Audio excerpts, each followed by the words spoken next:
Vamos a sumergirnos en una historia increíble, la de cómo una pequeña secta judía de Oriente Próximo acabó convirtiéndose en la religión oficial del todopoderoso Imperio Romano. En los próximos minutos vamos a explorar esos turbulentos 3 primeros siglos de la Iglesia, desde sus comienzos, que fueron de lo más humildes, hasta su lucha casi imposible por sobrevivir. Para que quede claro desde el principio, nuestra guía en este viaje es la obra académica de Ludwig Hetling. Todo lo que vamos a ver es una síntesis de su investigación, lo que nos va a dar una visión muy clara y bien fundamentada de este periodo tan crucial. Para entender bien esta historia tan compleja, la hemos dividido en 4 partes, como 4 actos. Primero veremos cómo un movimiento se transforma en comunidades muy unidas. Después, cómo forjaron una identidad propia y única. Luego, presenciaremos el choque inevitable con el poder de Roma. Y finalmente, descubriremos cómo consiguieron sobrevivir a esa tormenta. Muy bien, pues vamos al lío. Empecemos por el principio de todo, la chispa inicial, ese momento que prendió la mecha de una fe que con el tiempo cambiaría el mundo para siempre. A ver, la pregunta del millón es esta. ¿Cómo es posible que un puñado de discípulos en Jerusalén acabe convirtiéndose en una fe que se extiende por todo el mundo conocido? La clave es que no fue a través de la conquista militar, sino de algo mucho más orgánico. Fijaos, lo que vemos en esta cronología es una expansión casi explosiva. Todo arranca, según la fuente, en Pentecostés, con miles de conversos en un solo día. Pero los apóstoles no se quedan quietos. Viajan, predican, fundan nuevas comunidades. Y lo que es alucinante es que en apenas unas décadas ya hay un grupo cristiano importante en la mismísima Roma, el corazón del imperio. Para finales del primer siglo, las semillas del cristianismo ya estaban plantadas por todo el mundo romano. Y aquí viene la clave de todo, ¿eh? La iglesia primitiva no era una estructura jerárquica de arriba a abajo, no. Era más bien una red, una constelación de iglesias locales unidas por una fe común, pero cada una con su propia vida. Era, un auténtico movimiento de base. Pero claro, ¿cómo se mantiene unido un movimiento así? Con el crecimiento llega la necesidad de organizarse. Ahora vamos a ver cómo esa red de comunidades empezó a construir los cimientos, una identidad sólida, para poder sobrevivir. Y aquí entra un concepto que Hetling considera fundamental, el episcopado monárquico. A ver, la idea, aunque el nombre suena un poco rimbombante, es bastante sencilla. Una ciudad, un líder. Este modelo de un solo obispo con la autoridad final fue lo que le dio a la iglesia primitiva la estructura y la cohesión que necesitaba para no desmoronarse. Claro que esto no pasó de la noche a la mañana. Al principio estaban los apóstoles, que tenían una autoridad carismática que nadie discutía. Luego, las comunidades locales se gobernaban por un consejo de ancianos, los presbíteros. Pero con el tiempo, para luchar contra las divisiones internas y mantener una doctrina unificada, la figura del obispo único se fue imponiendo hasta convertirse en el estándar en todo el imperio. Pero más allá de la estructura, ¿cómo era el día a día? Pues no era solo organización.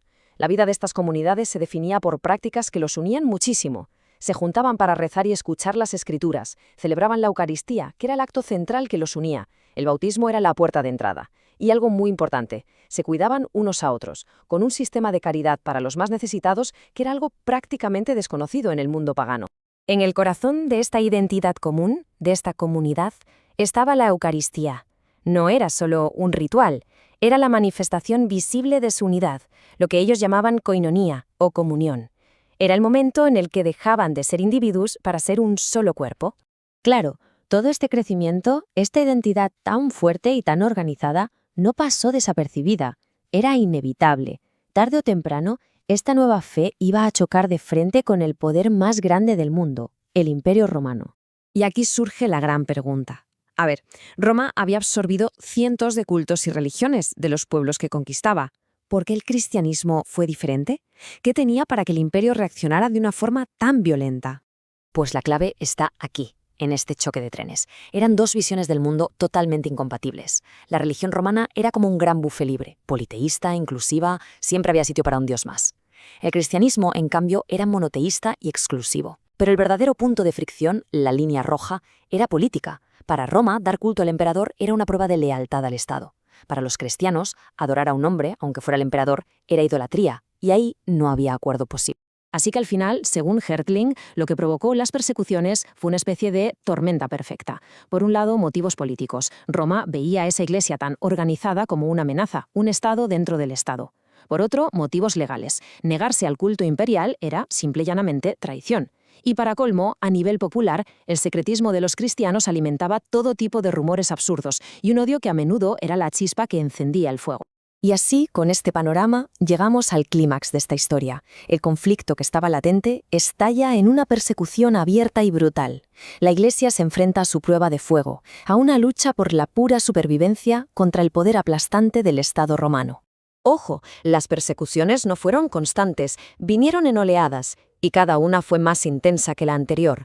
Empezó con la brutalidad de Nerón, pero muy localizada en Roma. El verdadero punto de inflexión llegó con el emperador Decio, que lanzó la primera persecución sistemática en todo el imperio, obligando a todos a certificar su lealtad a los dioses romanos.